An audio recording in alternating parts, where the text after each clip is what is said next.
This is Beyond Busy. I'm Graham Alcott. I'm the author of a number of books, including the global bestseller How to Be a Productivity Ninja, and I'm the founder of Think Productive.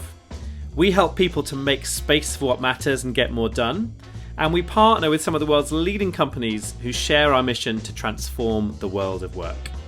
Beyond Busy is where I explore the often messy truths and contradictory relationships around topics like work-life balance, happiness and success, and explore with interesting people what makes them tick.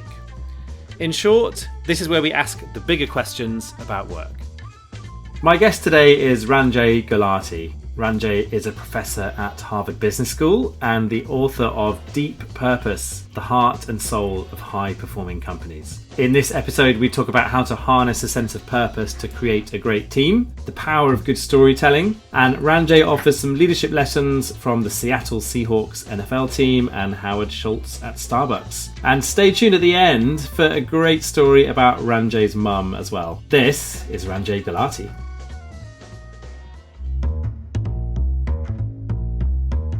Ranjay, welcome to Beyond Busy from a very cold Massachusetts. Thank you, Grant. My pleasure to be here with you today. We're going to talk about your new book, which is Deep Purpose, and your background as a professor at Harvard Business School. I guess that brings you into contact with a lot of different organizations of all different shapes and sizes. Tell me, just first of all, when we think about purpose and what's been going on over the last couple of years with COVID, do you think that there's been more of a focus from people on the idea of purpose and people wanting to have a sense of purpose individually and also corporately? Well, Graham, I think it's very clear that we're facing a meaning crisis in the world today. I mean, you look at the data on great resignations or great reshuffle or whatever you want to call it. You look at mental health demands being placed on the mental health care system, which is flooded. You know, I think people are going through a deep period of introspection. There's a lot of all of us have been touched by death, illness, and a whole range of things. And so I think rightfully people are interrogating themselves about what's my life purpose and also what is my work purpose? How do I get more purpose out of my work? And when you ask those questions, I think it forces you to think hard about what am I doing and why am I doing it? I remember saying a lot in the early stages of COVID that it felt to me, you know, this podcast is called Beyond Busy. It felt to me like what happened in COVID was people were stripped of busyness, people were stripped of a lot of the content of their lives, and what was left was space. And when you're sat there sort of contemplating your own purpose, it's quite uncomfortable, isn't it? I feel like people really struggle to ask and answer those big questions because they're difficult questions. What do you think? Absolutely. I think they're difficult questions, but once you have an answer to them, think about what purpose can do for us. Purpose is a massive unlock if you get it, right? If you understand your purpose, it makes you proactive. It allows you to understand what you are doing and why you're doing it. It allows you to prioritize things in your life. Versus purposeless is where it's fear-laden, it's reactive, confusion, and periods of angst about why am I doing, what am I doing, and feeling just a low-grade discomfort. So what was really interesting about the book is you talk quite a lot about the idea of heart and soul, and it feels almost alien to the way a lot of people talk about business, right? Like just the idea of these huge entities with thousands of people having heart and soul, and it feels like sometimes that comes back to a charismatic individual, a founder, a leader, that kind of thing. But also, you know, just the idea of what is, you know, what's the purpose we're trying to achieve, what are our values, becomes a really sort of important component. So why do you think it's important that companies have heart? So let's think about this idea for a second. You know, there are hints of this idea already from a long time ago. My late colleague Sumatra Ghoshal from the London Business School used to talk about the smell of a place. And you can smell a place when you get there. And then I also looked at founders of companies who left and then came back. So if you look at Howard Schultz leaving Starbucks, retiring, I'm out of here, good luck guys, and then coming back. And his first reaction when he comes back is Starbucks has lost its soul. Yeah. Yeah. I then also started talking to I really understood this in entrepreneurial settings, where as a founder of a company would talk about the growth of the company, they would be very proud of the growth if they were successful to grow. But then they would have this kind of nostalgic look in their eyes about, but we've lost something. We're no longer informal. I don't know what it is. I said, what have you lost? Well, it's that informality. It's something. And they couldn't put their finger on it. And that led me to study just that. What did you lose? And actually, I wrote an article called The Soul of a Startup, which is to capture that essence. And sense of purpose was one of the key dimensions that, we begin enterprises usually with a strong ideal and an idea. It's not just a big winning idea. It's also an ideal. We're going to change the world in the following way. And that ambition then naturally somehow withers and constrains into what's the big idea. And it's that piece, I think, that you got to hold on to. Now, the question you can ask is, how do you do that at scale?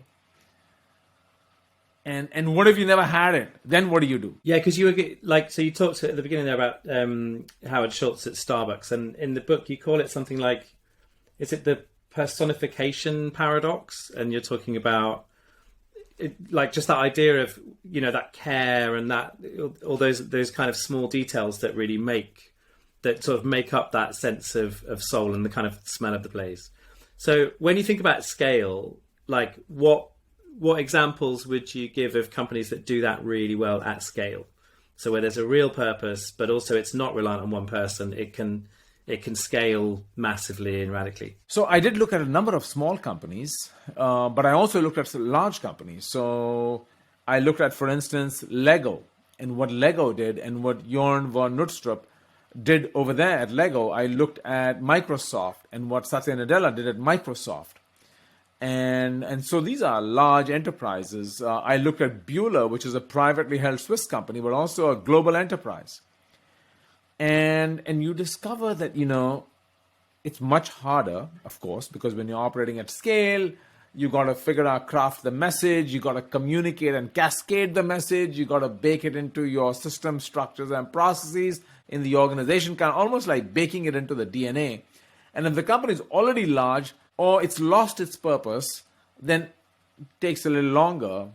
Whereas in a smaller enterprise, if the founder is bought into having a purpose, it naturally permeates. But then the downside is what happens when the founder leaves, which is what that personification paradox is. Yeah, absolutely. And I suppose so there's it feels like with purpose, there's a sort of direct correlation between size and sort of being small is easier to have purpose.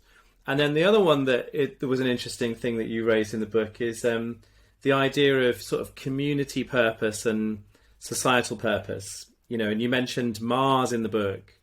I'd love you to talk about Mars, actually, because I've actually done some work with Mars before, and it really surprised me when I got the briefing to work with them, how strong that sense of sort of community and mutuality was within their brand. So do you want to talk about Mars? And then I also want to then ask you a follow-up question, which you also ask in the book of Mars. So the first thing I learned from companies like Mars is purpose is not a purpose statement, right? Purpose is what you do. It's action, not just... That's why if you say, oh, you're studying mission statements, Ranjay, wonderful. I would have told you, no, absolutely not. Now, if you look at Mars and their whole discussion of mutuality, which I describe in the book, I think it's an admirable company. I mean, in terms of the kinds of things, their own sense of belief around how the role of business in society is more than shareholder value. It's really understanding the community and the environment. So they're really on the frontier of that idea and what they call mutuality, which is mutually beneficial. What I take issue with them on is saying that, okay, Mars, I buy this idea and I'm really admire you for all the things you're doing, but you got to then work harder on the products you sell. Yeah. You got to think about, you're selling candy and chewing gum still. So think about what else you might want to do. Do you want to even, if you're I'm not going to equate them to oil and gas company because it's not fair, but everyone is on a transitional path. If you look at Pepsi, They articulated a transitional path saying, we're going to make our snacks less salty and less fatty. We're going to diversify beyond cola and have some healthier products like oatmeal. So I would love to hear from an enlightened company like Mars. How are you transitioning your mix to have a broad... I'm not saying the world doesn't need candy and chewing gum. The world does need candy and chewing gum, but the world also needs other healthier products as well. And they're uniquely positioned to do that. And also, like, Mars do a lot of other stuff, which I hadn't realised before I worked for them. So they're, is it Whiskers? They do a lot of pet food, don't they? And lots of other... So they're in lots of other product ranges. And then you think, so if their whole thing is about mutuality, do they need to just like sort of retreat away from sugar and just remove sugar from the equation? So then you get into this question, which I think you ask really nicely in the book, and I'd love to just ask you for the podcast, is like, what do you do when you have this very strong sense of company purpose, but then at the core of your product is something that might be destructive for society? And I think you're right to say, like, sugar isn't quite oil and gas, is it? Because you can have sugar as part of a balanced diet and so on, but people do get addicted to it and it becomes a problem. So what do you do when you're in a company that has a strong sense of purpose, but actually, like, they're a bit evil? Until now, we kind of let it go and saying, as long as you're living within the legal guidelines of society, Mars is not breaking any laws, you're okay. I think increasingly now, employees and customers expect more of business. We've raised our expectations. And so my, inquiry to a company like Mars would be, what are the other products? How can you reduce sugar content? How actively are you working towards the idea? Not just having warning labels on your packaging only, saying, look, I'm doing my best, there's a warning label on the packaging or whatever. What are you doing? And also to change your product mix. And given that you're such a prominent branded organization, what other healthier products are you considering launching? Are you imagining that possibility? You see, my frustration, Graham, in this is what I call doing purpose on the periphery. We make money with our core products and leave us alone to do that. And then I do kind of good stuff here on the side. Yeah. And of course, I'll reduce my carbon footprint. I'll reduce my water footprint. But don't tell me how to run my business, because I need to make money doing that. That's what allows me to do all this charity work afterwards. And I'm saying that's purpose on the periphery, or what I might even, if I'm a little harsh, would say is superficial purpose, not deep purpose. Deep purpose is where you're willing to let that ideal permeate into your core products and services. Yeah, and you talk about the idea of sort of companies at crossroads, right? And it's like at the moments where you've got a difficult decision to make, that's when you really articulate what your values are and what your purpose is.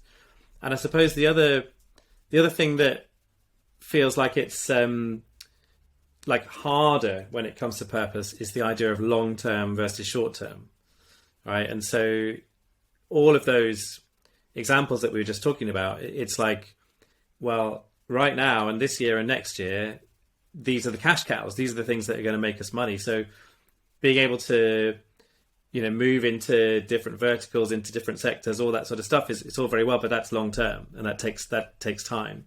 So, like, do you think there's some kind of re-gearing that we need to be doing, given that, like you mentioned at the beginning, there is this kind of meaning crisis? People are starting to demand more from companies.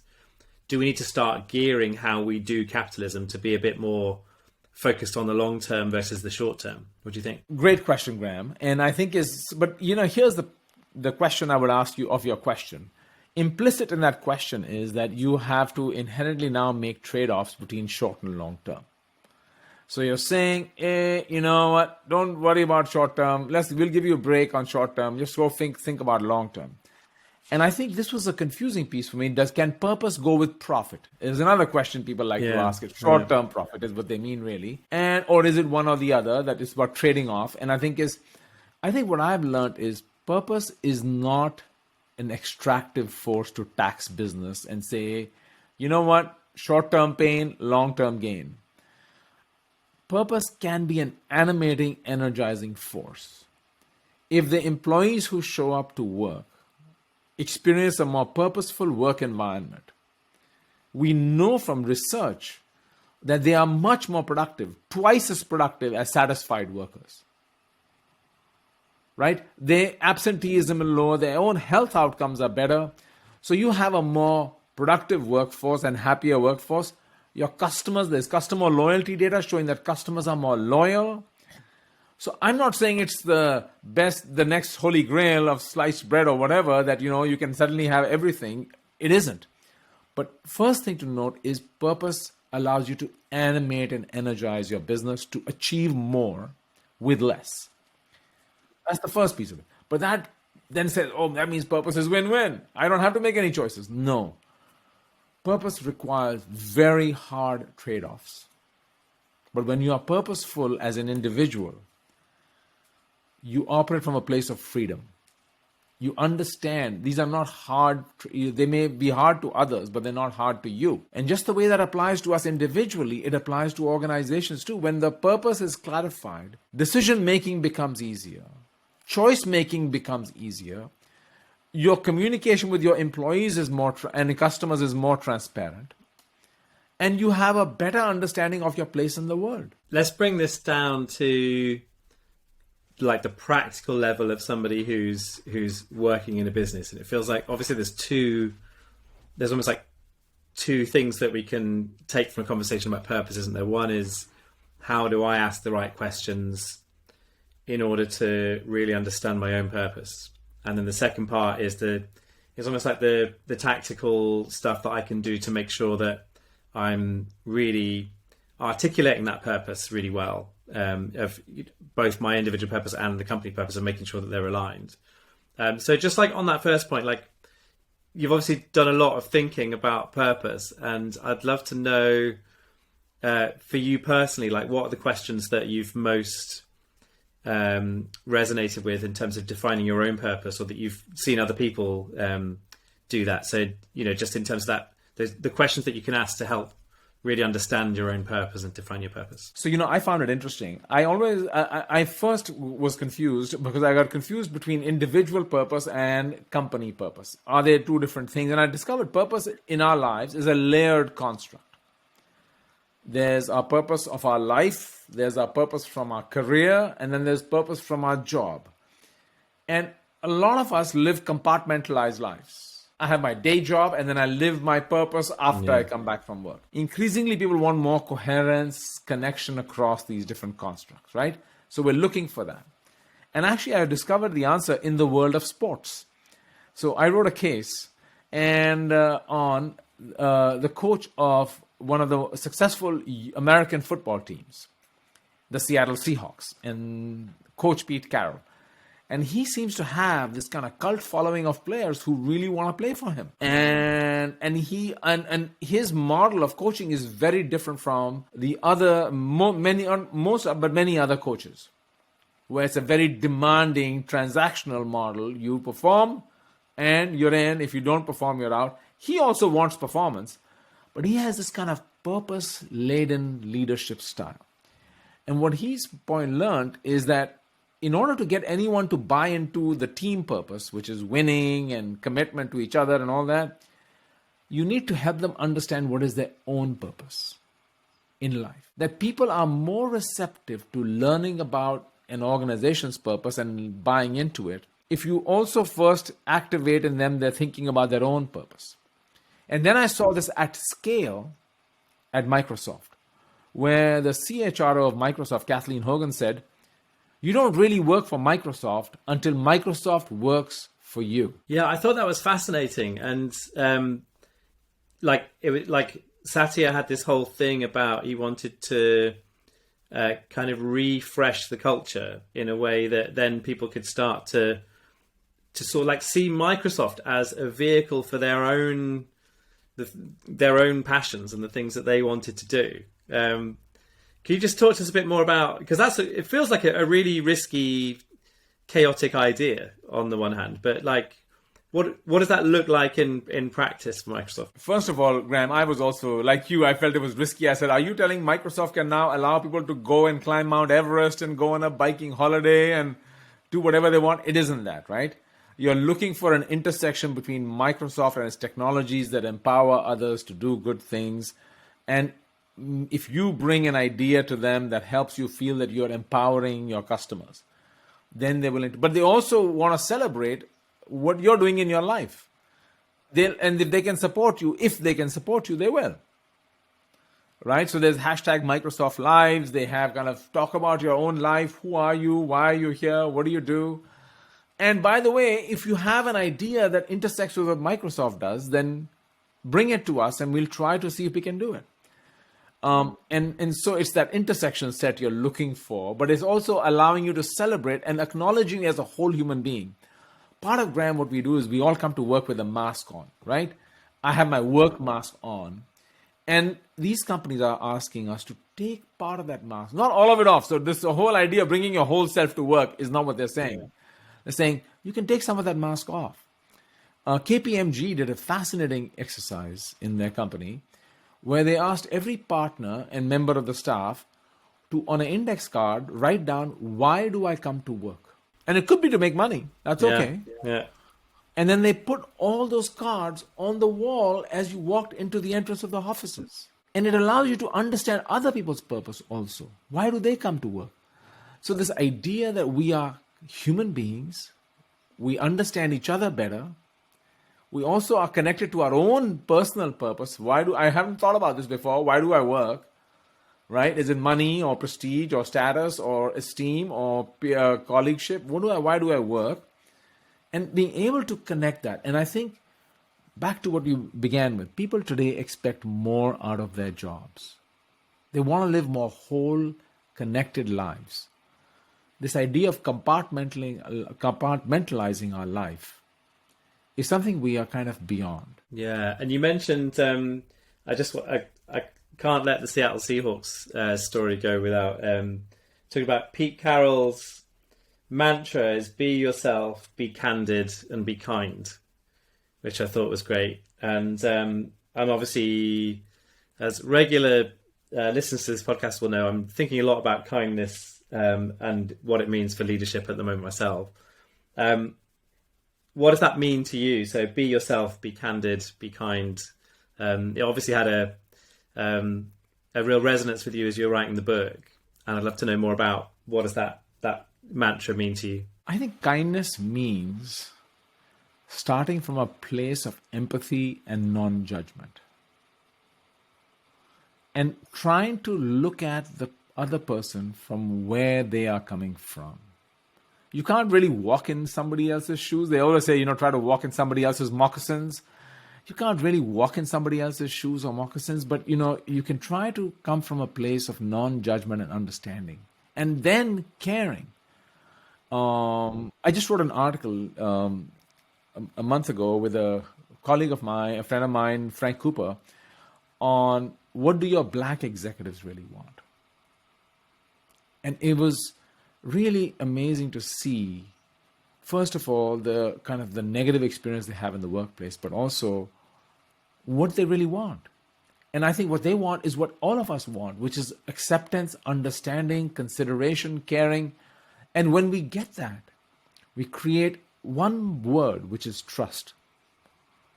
And when there's trust, it changes the dynamic of interaction among everybody. And if I go back to purpose organizations, I think one of the two common themes I found in the culture of all these organizations. So I went back and I said, you asked about culture. I said, okay, let me look at these 18 companies I've studied over 3 years. And each of them had their own culture, and they had 3-4 things that were important to the culture of each company. I put them on index cards and I said, let me just look and see other patterns. There were 2 themes that stood out. First, responsibility, deep sense of responsibility. Second, trust. Now, if you operate that way, it changes the chemistry in the organization, right? Economists like to describe organizations as nexus of contracts. We're all in a contract with each other to do work and transact for money. And yes, we are in some ways transacting for money because everyone wants to get paid. But I think workplaces need to be more than that. They are more than that in some contexts. And when they are, magical things happen. Yeah, absolutely. And it feels like, when we start to think about that sense of higher purpose, like immediately you start to see other connections, right? And start to have more of an emotional connection with the people around you, rather than it feel transactional or feel like, like we're just here for the money or whatever. And I suppose that maybe leads us on to, I want to talk about storytelling. And there's a lovely thing you talk about in the book, Marshall Gantz's self, us, now model. You're sat there and you're trying to ask yourself questions about, what is my purpose? Does that relate to the company purpose? But then you've got this company purpose and you might be the leader of it or you might not be. But your job as a leader is always going to be about telling the right kind of stories that really connect everybody together to this purpose as a company. So do you want to just talk us through the self, us, now model? So one of the things I was puzzled by, as I said to you earlier, purpose is not a purpose statement, which means you can have a purpose statement or a mission statement and put it out there and repeat it till you turn blue. Doesn't mean anything. Mission statements are wallpaper. The idea was, how do you animate, bring it alive, get people to buy into it? That's not easy. How do you get that kind of identification, belief with it? And that's where I discovered that some of these leaders are master storytellers. They tell it not as inert words, but in an animated storytelling way. They want to bring it alive. And coincidentally, I found this work by Marshall Ganz, who's a former political activist, professor now at the Kennedy School of Government, and he teaches how political activists mobilize large numbers of people around a story. And he talks about 3 parts of a story. Self, why does this mean something personally to me? Us, why does it affect us as a collective? And now, why do we need to do something with this now? And it's fascinating because when I looked at the master storytellers who were doing this really well in the organ, because you're trying to tap into human emotion. Right? You're trying to build an emotional connect with an ideal. How do you build an emotional connect with an ideal is not something that's trivial. Yeah, when you think about, it's interesting that its origins is political as well. Because if you think about, like a JFK or a Barack Obama, or, there's so many political speakers who just seem to have this way of and they, like, that is almost like a formula that you see people follow, isn't it? Like, you start with self, I grew up at the age of X number of years and I was doing this and I had this struggle, and then it's like the us, we all have these similar things, and then it's like, and here's why this is a really important thing. Now, you can almost as you sort of explain that model, self, us, now, you can almost see in your head certain political speeches of certain different times, and they all seem to sort of follow that same pattern, right? Like, is this the script, the secret script that they've had all along and we didn't know? It's fascinating. I hadn't made that connection, but that's what kind of emerged as we talked about Satya Nadella earlier.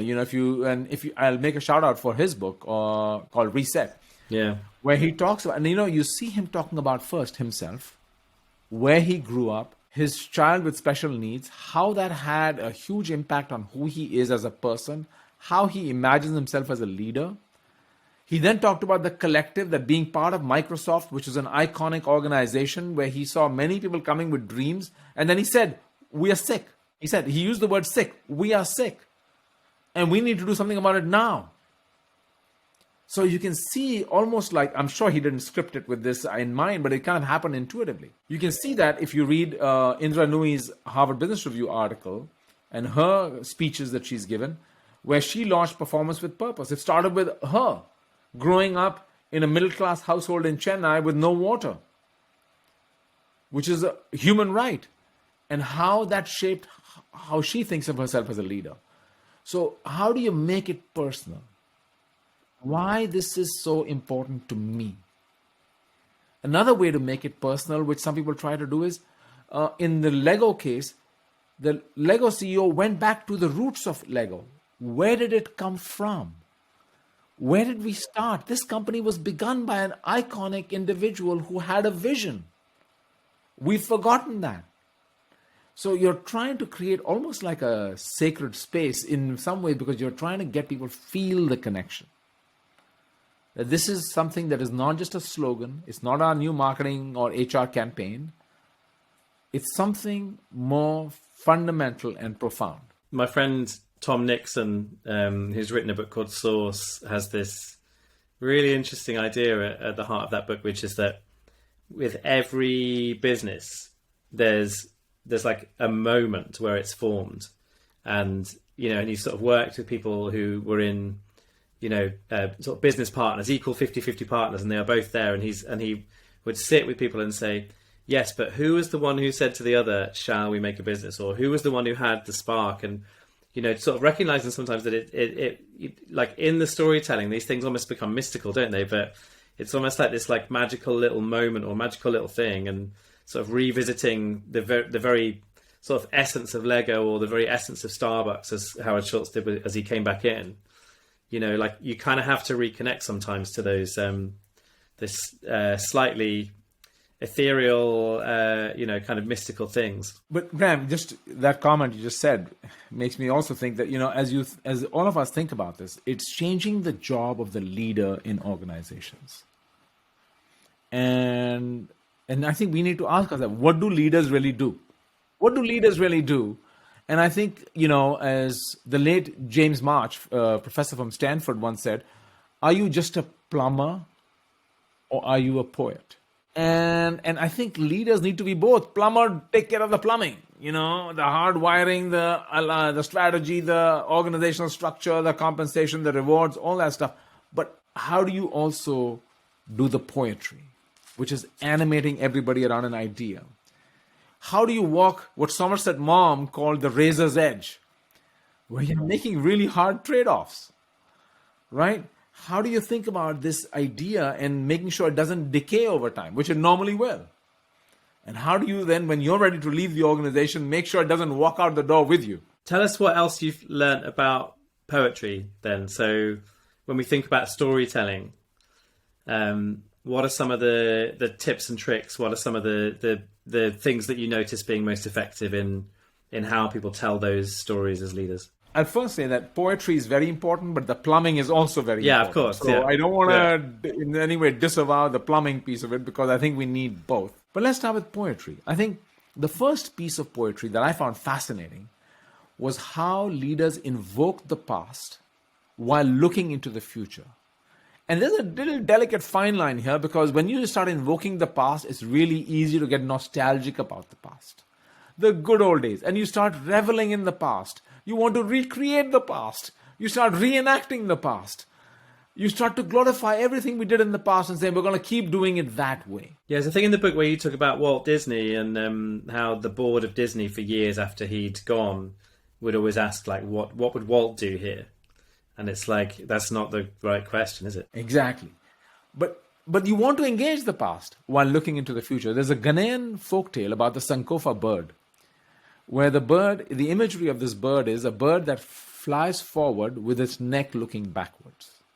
So how do you stay rooted while also imagining the future? How do you, what one scholar has called, be nostalgic while being postalgic? Yeah. Like, look, and that tension is one thing that I found very important, that I think they understood how to connect it to people. I think once you go from poetry, you can't ignore the plumbing.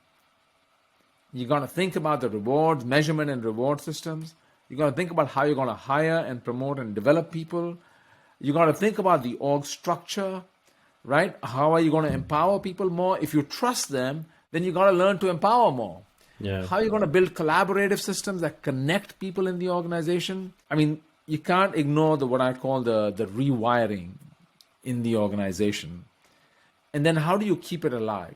I mean, this is an ongoing project, not like okay, got it, purpose statement, done. Yeah, and so that rewiring, sort of reinvigorating, because it also, like, it strikes me that often what happens is when a new leader comes in, it's like the easy way to put your stamp on things, isn't it? Is to go back to the value statement and go back to the strategy and the mission and the vision, the values, and just like reword stuff.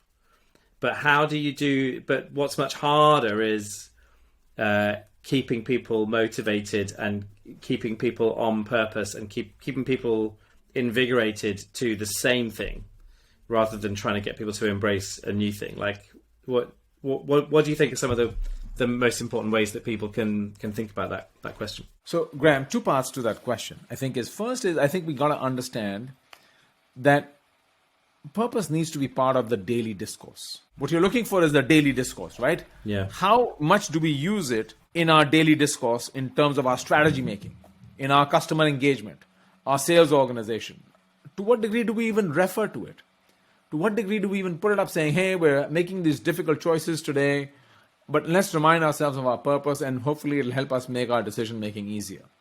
If it's not in the daily discourse, you're not really living your purpose, right? That's key. So you're looking for mechanisms to put it into the daily discourse. But I think it's important to also understand what is purpose. People think purpose is something airy-fairy, right? Purpose is, and I must say to you, the word purpose has been hijacked. On the one extreme, you have people who say purpose of a business is shareholder value. Make money for the people who have given you capital and risk their capital for you. Others say, other extremes, purpose is anything but profit. And let's be very clear. The purpose of a business enterprise is both commercial and social, right? For the longest time we've drifted towards commercial. It used to be both. This is once upon a time, we had a very clear understanding of the role of business in society. I think we were drifted towards commercial only. Now the other extreme says, oh, it's social only. And I think, of course, we all know the answer is both. Now, when you do multiple goals, you create confusion because you're like, okay, who's the first among equals? And I think purpose is a way to at least create a somewhat structured way to imagine those choices you're going to have to make as you grow the enterprise. We've got a few more minutes. I'd love to just dig into your work and how you work a little bit more. So you're a professor at Harvard Business School. What does the average day look like in your job? So let me tell you about the purpose of Harvard Business School. So maybe that's a good place to start. I love the purpose of Harvard Business School. It deeply is meaningful to me, which makes my work not feel like work even. We educate leaders who make a difference in the world. So how do we do that, right? So there are several parts to what a professor does here. Is the first thing I do is research, right? Advancing our knowledge. This book is part of my research stream in which I'm trying to hopefully put out an ideal of how businesses and leaders and individuals, all of us should be thinking about our lives, our jobs, our careers in all dimensions, right? So advancing the field of knowledge, but at Harvard Business School, we also talk about how it advances the world of practice, not just other academics. So many academics only write for other academics. And I do some of that too. But we also write for the world of practice. So how do we bridge theory to practice? That's another component of that story. Then I want to say we educate leaders. So, my day is, when I'm teaching, which is right now, my focus is on making sure that I create the best educational experience for my students that I can. And then we also work with companies. So, we have executive education on campus, off campus. We want to educate leaders who make a difference in the world. Our students who will be leaders one day, but also leaders who are leaders today. And so my day is broken up around those things, around research, teaching, and engaging with the world of practice. So that's if you imagine the ivory tower, we're not an ivory tower where we're sitting in the clouds here. We try to keep one foot in the real world. Yeah. And I'm curious to know, so obviously you do that through the research, you do that through the conversations you have through teaching. Are you ever just walking down the street and thinking, I just want to knock the door of that business and just go and kind of get the smell of the place? And do you ever sort of extend your research to just really kind of random bits of curiosity, or just walking into organizations or doing visits and that kind of thing? Absolutely. A few months ago, I had this conversation through a friend of mine with the CEO of a company called One Mighty Mill. that is transforming the way baked goods are made and sold, from the sourcing, responsible sourcing, to the end product. And it began with them sharing with me some of their products and saying, try it out. And I was on this low-carb diet, and my God, it tasted good. It was really good. I'm like, what is this? I've never had bread and bagel chips like this before. And they're like, well, let me tell you what we do. It starts with the kind of wheat you use. It starts with how you mill it. It starts with then how you produce it and what you put in there. And so it isn't just we have a great chef who's got a magical recipe. So I learned a lot about responsible sourcing and farming. So I'm always, we're always, some of these are many of them, I should tell you, many of them for me are in interaction with my former students. So then you got the roots into just a whole range of interesting organizations and all over the world, I have to say. And I suppose the ones where you don't have the roots in, the name Harvard doesn't hurt, right, to half open the door. Well, we're lucky. I think we're very fortunate to be able to interact. And, I will tell you, a lot of them come on campus also for executive education. One thing that is, I think, wonderful in the world at large is we have finally recognized that learning is a lifelong journey. And so you have very accomplished people from around the world who still feel that, I can do better. And so when you get to interact with people like that, you're very fortunate to be able to then share with them some ideas and learn from them. Remember, our teaching also at Harvard is case-based teaching. So I'm teaching them usually cases. It's a dialogue. And you see their own commentary and you learn a lot. Our classroom is a very unique place where we learn and they learn, and we all advance our thinking together. So we call it a petri dish for knowledge creation. Yeah, well, it sounds like a fascinating place to be. And we've got a couple of minutes left, and I couldn't let you go without asking you to tell the story of your mum that you tell at the beginning of the book, because it sort of sounds a bit like a fairy tale. You know the story I mean, right? Yes, of course. So tell us about that. So this is like, you were saying about the multi-generational thing before, like this feels like a really important sort of part of your own backstory and history too. So one of the things when you write a book, I wrote the book, but I never asked myself why I was writing this book. And it was only when I finished the book that I was being asked, like, why did you write this book? And I'm like, God, why did I write this book? I felt compelled to write it, but I didn't know what was compelling me. And I had to really reflect on it. First were my students. I taught this program called the Advanced Management Program for 10 years. My students were demanding that we need to think differently about business, and I was dodging and ducking them, and I finally had to do it. I had two of my friends who nudged me, Matt Breitfelder and Frank Cooper, who are senior executives who were like, what are you doing? And Larry Fink at BlackRock. So I was they were asking me questions really, and I didn't have answers to. And I thought maybe that's why I wrote this book. Now, but if I ask myself why, it really goes back to my own childhood and past.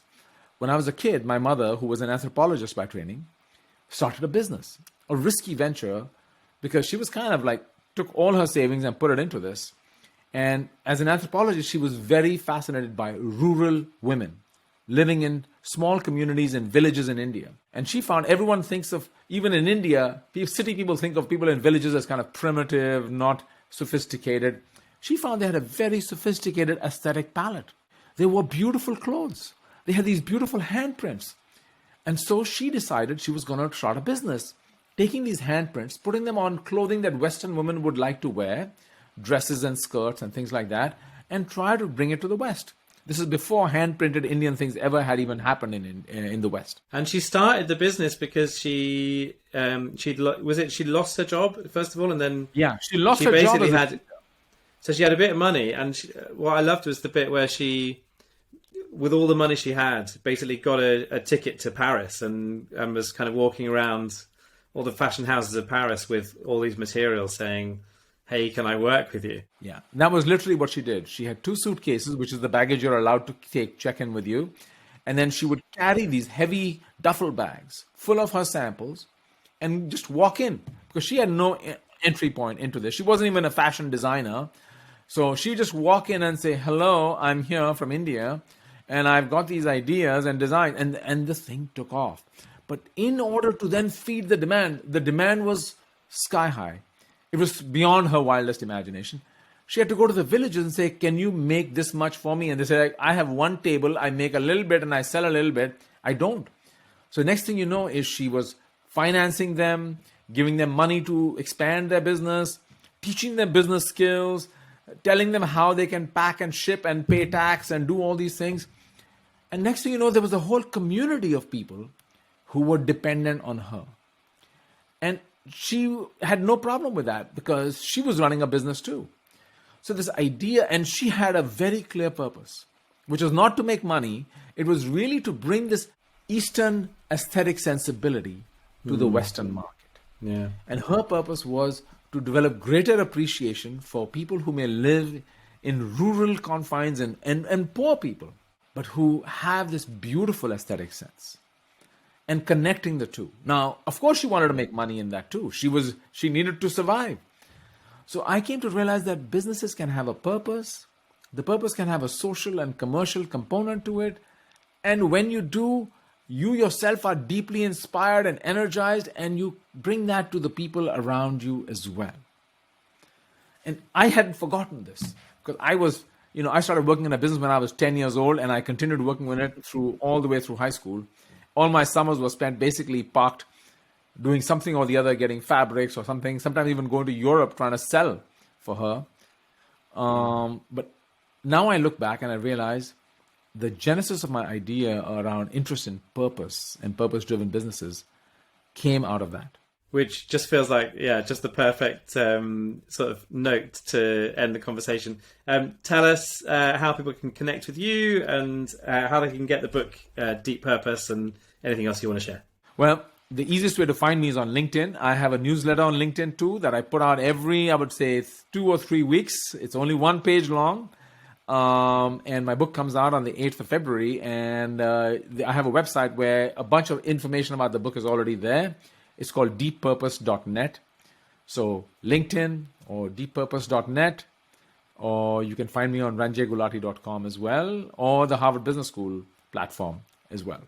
But I'm looking forward to kind of taking a 3-year project and now sharing it with everybody else. Ranjay, so thank you so much for being here. Thank you. My pleasure, Graham. It was really a pleasure talking to you. This video is sponsored by Think Productive, home of the Productivity Ninja. We help people and organizations to increase their impact and make space for what matters through a range of workshops, programs, and coaching. Head to thinkproductive.com to find out more. Are you interested in booking me as a speaker for your event? You want to sign up for my Rev Up for the Week email? Do you want to buy some of my books? Or do you just want to find out what I'm doing right now? It's all at grahamalcott.com/links. And if you like this video, please like, subscribe, and share so we can make more. Thanks for watching.